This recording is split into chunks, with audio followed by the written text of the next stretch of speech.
I'm going to be putting some carbon bars on this bike, and I have it all set up in the RTC unique way of mounting my old bars underneath so I don't have any logistical problems with cables.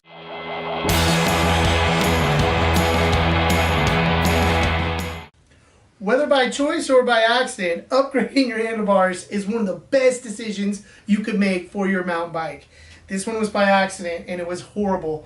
I had 5 fractures in my hand and it snapped right here. Carbon fiber, I love it. It is incredibly strong, but this whole process we're going to do is very important. A lot of the manufacturers are going to say that you need to have a bike mechanic do it. You can do it if you're confident and you're very careful. Any amount of damage to anything in this whole system, burrs, scratches, you push something on too far on the taper, you twist something on. If you have that anti-Midas touch, don't attempt to do this. But this could be something you do yourself that is amazing and fun, and you get your cockpit the way you want to. And you just want to make sure you don't have something like this happen to you. I have my new handlebars, but I also have my old handlebars zip tied underneath. And they have some forgiveness and some wiggle room, so I can take the components off and put them on my new bars, and I'm going to do a loose fit. The reason why I zip tied this underneath is I don't like to have all my shifter cables, my dropper post and everything dangling and then work it on. I want it to be as you see it right now. I don't know if you've ever had this happen to you, but it's real easy to get a cable overlapping the wrong way or wrapped around another cable, and you find out when you got it all put together. We're going to avoid that by doing it the RTC way and simply zip tying your old handlebars, even if they're damaged, underneath, and then we're going to put everything onto the new handlebars. Alright, interior tools. One of my favorites has to be this Park magnetic bowl. I have my 4 bolts in here. I also have my very small Allen key that is for my lock-on grips. I have my faceplate to my stem. You're going to need 4mm attachment for my torque wrench. Let's go over here. I got a longer 4mm wrench that I love this one for just really getting in there when we do our loose fit.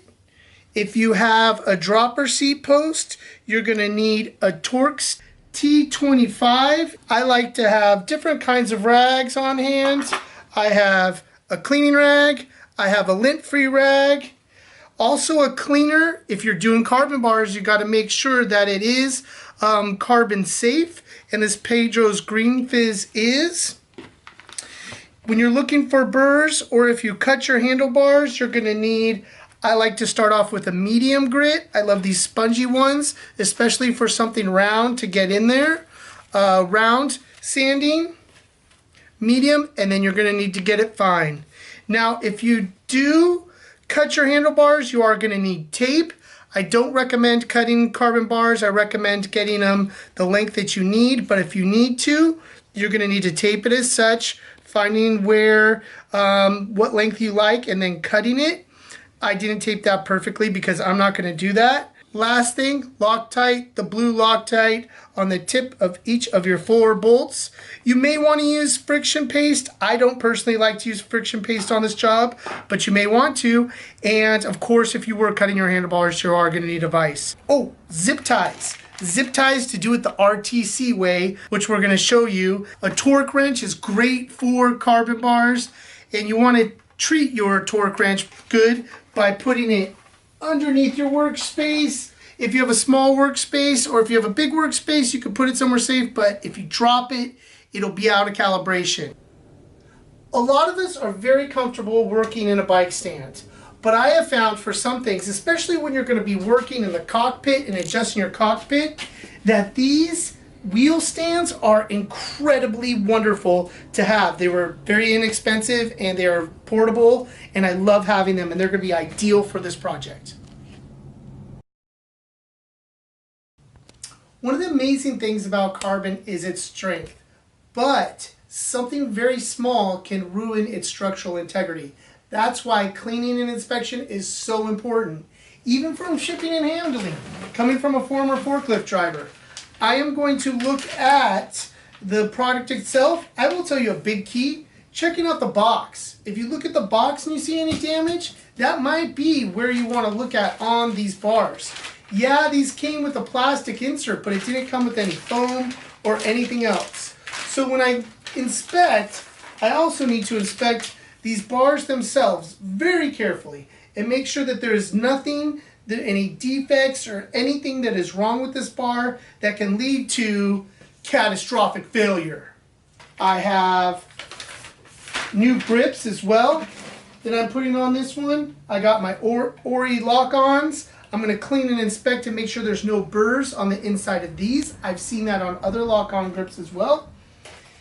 Now when we get into this actual part of the bike that you have and you're replacing your bars, you're upgrading your bars, you want to definitely really look for any kind of burrs in here, especially after a crash. Anything where it's torqued or it's out of place, anything where you might have contact with the carbon that could cause any type of failure. Then I'm going to also clean and inspect my brakes, my shifter. I have a 1x system on this one. I'm going to clean and inspect those one time as I'm doing it. I'm also going to be doing that as I take these off and as I put them back on. But I'm going to save that time for you. When you look at your bolts and you take them off, I'm also going to clean those as well, because once I put this all back on, it needs to be safe. You really do not want to slide anything. You might even need to, let's say this was really tight together, like my shifter was, my SRAM shifter. You might need to take a big flathead and pry it, and then use that to slide things on. That's a really good way to go. Just make sure that you don't scratch, of course, the bars with the flathead. Now, this is a great thing about the Shimano components is if you put something in here, I needed something small, so I just use these really pin nose pliers.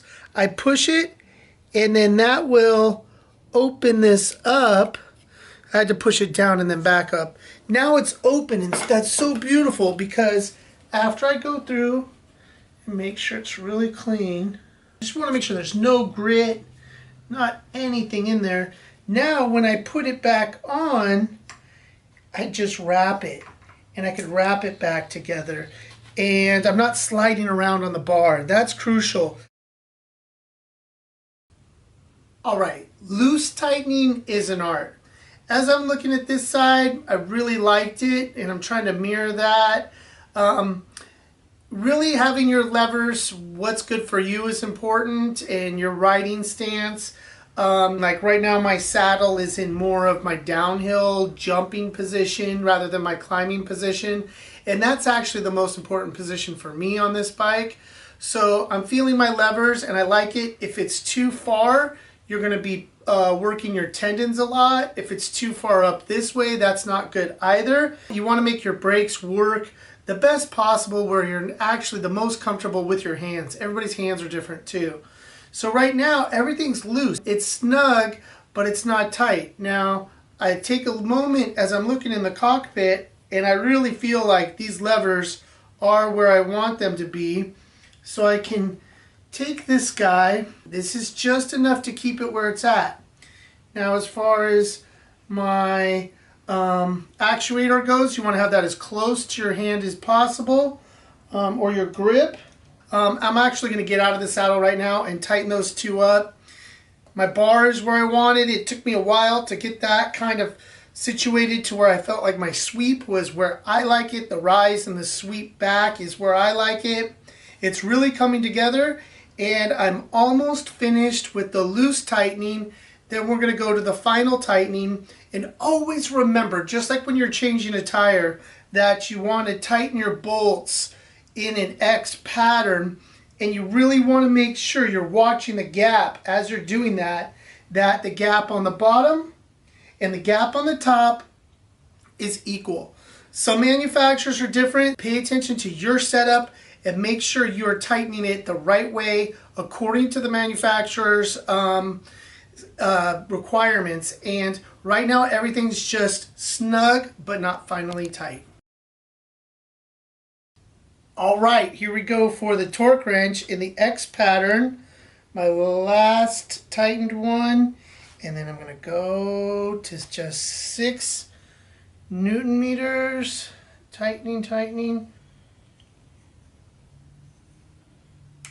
Oh, that's it. Okay, so that one's good. Now I'm going to go to the one across. And let's see how much more it needed. Oh, that's it. I'm going to go to this guy over here. That's it. And I like how that turned out. Okay, now the manufacturer for the bar, Chromag, said 6. Raise Face said I could go up to 7, so I'm just going to go to 6. I feel comfortable with that, but my components are going to be at 4, so I need to adjust my torque wrench really fast, so let me do that. Alright, I got it set to 4 Newton meters, and I'm going to finish these puppies up. Okay, so now everything's tightened to the specifications, and one thing you want to make sure is you're not greasy. You never had any dirt, debris, or anything in there that could create slippage.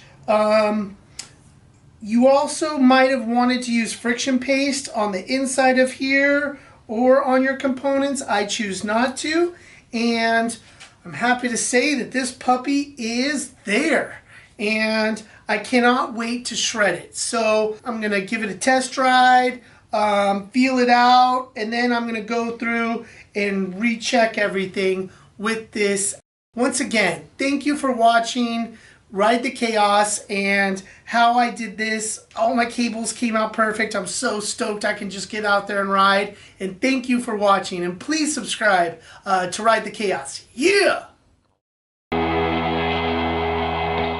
I really appreciate your watching. This has been such a blast. Mastering your own equipment adds so much to your own ride. Now, I'm going to go demo these because this is a new setup for me too. New bars and new grips. And I'll let you know how that goes in my review of the Chromag Fubars and the Oury grips. And if you want, watch that video too. Please subscribe if you're interested for more tips about how to be your own mechanic. Ride the Chaos. Yeah!